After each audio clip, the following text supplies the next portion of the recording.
Hello everybody, my name is Rosalind Young and I'm one of the moderators of this Teaching Pronunciation Differently Evo session.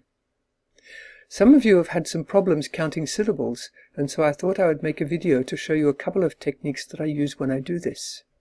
I ask my students to use their fists like this, pronunciation. The advantage of doing this is that it slows everything down. It takes time to move one fist on top of the other.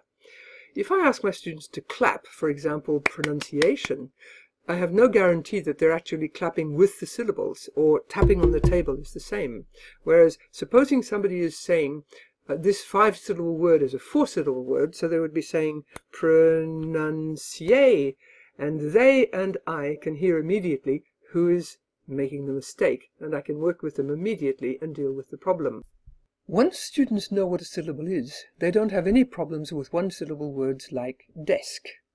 There are two kinds of problems that do come up in multi-syllable words. One is that they don't know where to put the stress, in a word like academy, for example. So I would put the word on the board and then ask them to try it out, putting the stress on different places, giving it a push. They do that, and very often they come up with the right solution simply because it's more comfortable. Academy. Another problem that's very common is that they don't know how many syllables there are in the word. For example, variety. Many of my students would try to say it as a 3-syllable word, variety.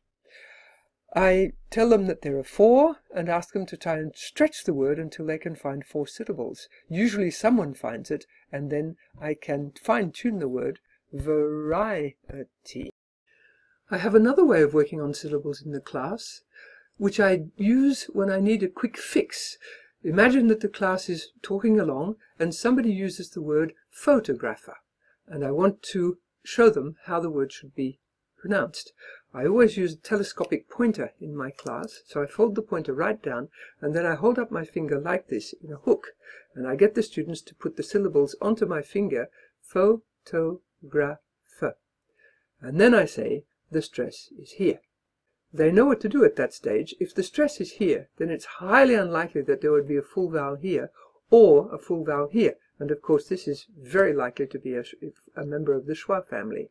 So that allows them, they think for a moment, and then they can say photographer. They might make a mistake with the pronunciation of the vowel in this one. In that case, I simply show them the correct vowel on the sound chart.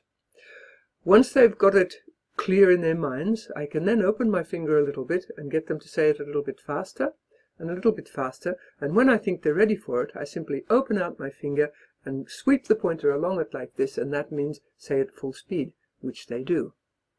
Counting syllables like this is beneficial because it helps students understand how they should work. If you don't know how a word is pronounced, find out how many syllables it has and where it is stressed, and then count them slowly and accurately, once or twice, to make sure the word is yours. Once you can do it slowly, you can speed up. My next video will be dealing with sentence stress.